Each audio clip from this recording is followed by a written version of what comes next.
I never imagined that one day, the garage that my family had worked so hard to build would become a battleground between me and Karen, the woman who always considers herself to have absolute power in the neighborhood. But when she dared to invade my sacred space, I knew I could not remain silent. Welcome to Karen Karma. Have you ever encountered a HOA that takes over your property? Share your story in the comments below. My neighborhood is located in a quiet suburban area where houses have small gardens and trees casting cool shadows. It's a community with strong bonds where everyone knows each other, greets one another, and helps out during tough times. In the afternoons, people gather in nearby parks, children play, while parents chat and share life stories. However, behind the peaceful and friendly appearance, there exists an invisible layer of power. The governance of the neighborhood is entrusted to the Homeowners Association, HOA, where people like Karen, with their self-centered personalities, always try to impose decisions without caring about the community's consent. Everyone knows about the HOA, but not everyone agrees with the way it operates. Karen, as we call her, is the president of the HOA in our neighborhood, a person everyone knows. She considers herself to have almost absolute power in this area, always finding ways to impose her will on everyone around her. With her luxurious appearance and sweet but calculating words, Karen always knows how to make others yield, whether they want to or not. Yet, I never thought she could be so arrogant, invading both my private space and my family's property without a second thought. She didn't even ask for permission or consent from me, and that is something I could not tolerate. One weekend afternoon, after a long and stressful day of work, I drove home, hoping to relax in my familiar space.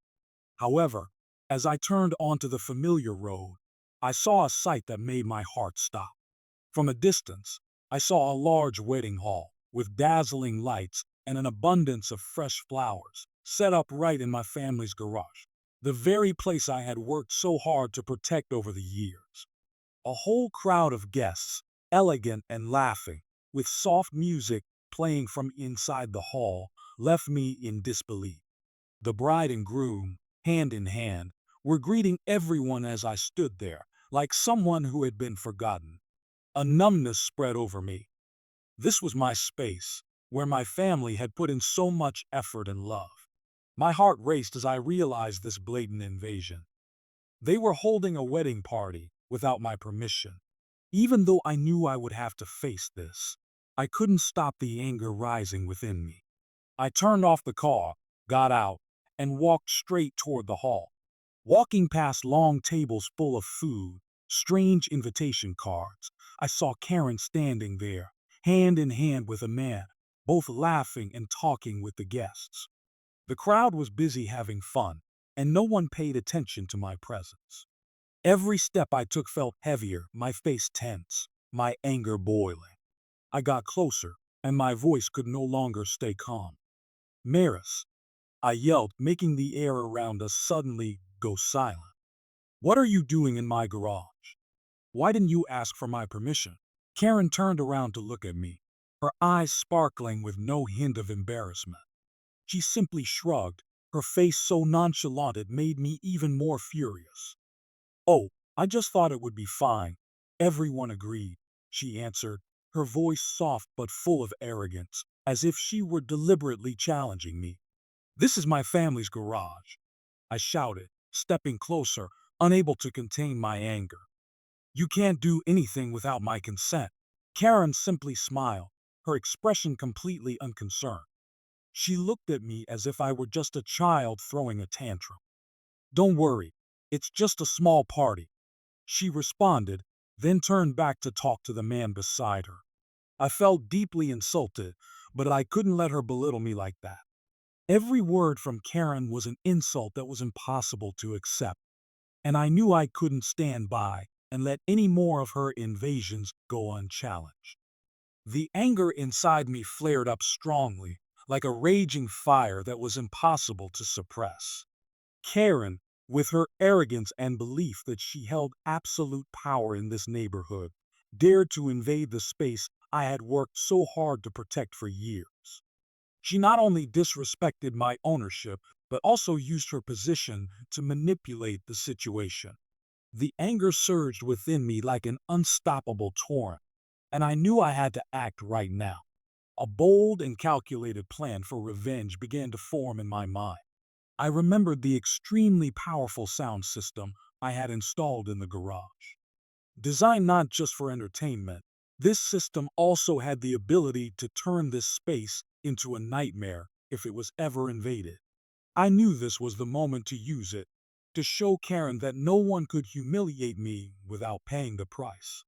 As I walked quickly toward the control panel, my hand trembled slightly, but it was excitement, not fear. A hard press of the button, and the sound system roared to life. But it wasn't the soft, gentle music I had envisioned. It was a wave of overwhelming sound, haunting and intense. The sound erupted like the roar of a storm ripping through, powerful enough to be unbearable. The noise wasn't just music. It was a high-pitched, ear-splitting wave that screamed throughout the area. High-frequency sounds cut into the ears like knives, like a howling whirlwind. The entire hall suddenly plunged into uncontrollable chaos. The wedding music was instantly replaced by deafening clamor, as if the very space was being torn apart. The cacophony made everyone present confused and panicked. Guests shook their heads, hands covering their ears, stumbling in fear. They couldn't communicate. They couldn't hear anything but the shattered, shrill sounds. Karen immediately spun around, her face changing color. "What is this? Turn it off," she screamed, trying to run toward the control panel, but nothing she did could stop the sound madness. She pressed every button, but it was all in vain. Each time she turned the knob, the noise grew even more unbearable, the frequency shooting higher, as if it wanted to tear the entire party apart. People scattered in panic, tripping, bumping into each other, not knowing where to go in the chaos. The screams, the frantic footsteps, the disorder as people tried to escape the sonic storm echoed everywhere. The beautiful wedding dresses, the elegant tuxedos, no longer mattered. Everything was shattered in the chaos. The groom stood frozen, his face blank, unsure of what to do. The beautiful faces of the guests were now filled with confusion and fear. All that remained were hurried footsteps, screams, and the sound that seemed to tear the very air apart. Karen completely lost control.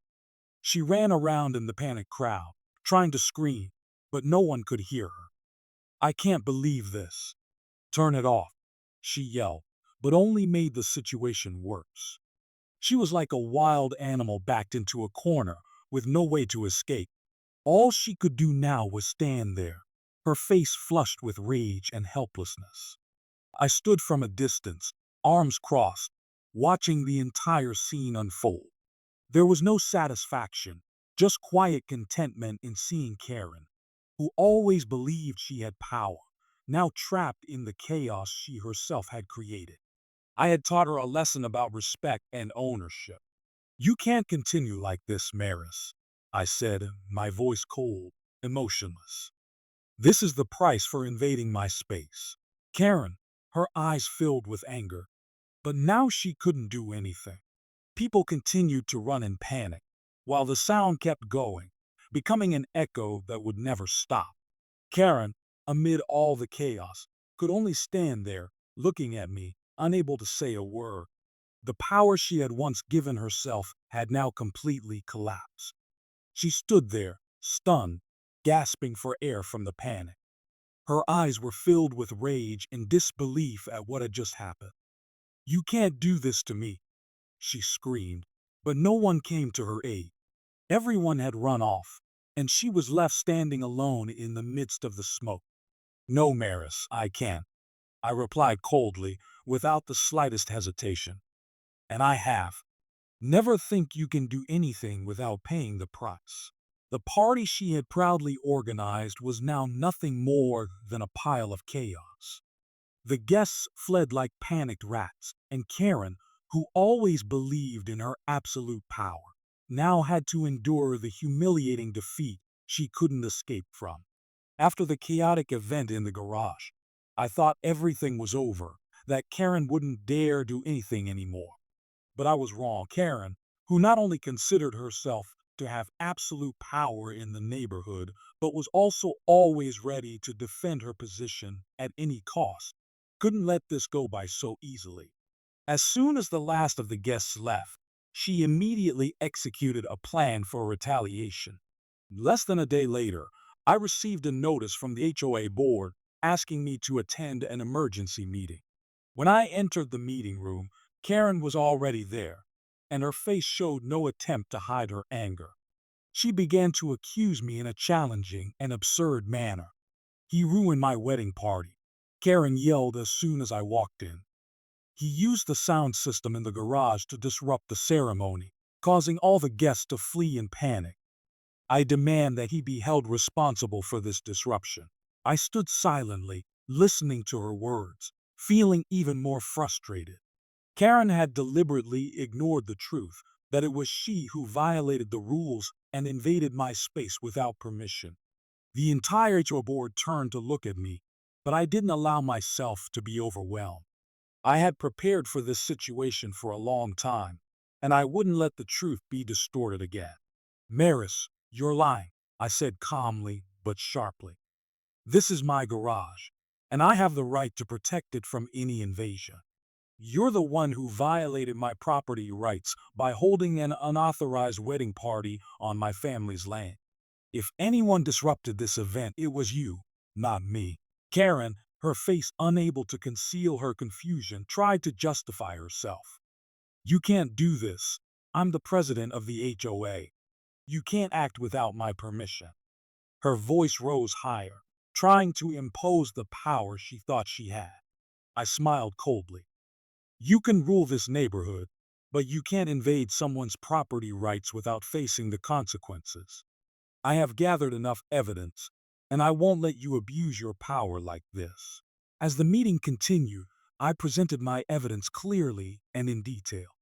I provided documents proving that the garage was the property of my family, and I pointed out that Karen never had my consent to hold the wedding party. I showed a video recording of the entire event, clearly showing the violation of my rights, along with witnesses who had seen the incident happen. Karen, now losing the confidence she once had, began to show signs of panic. She tried to justify herself, but all her words became weak and meaningless in the face of the clear evidence. The HOA board, which had previously supported Karen, now had no choice but to acknowledge the truth.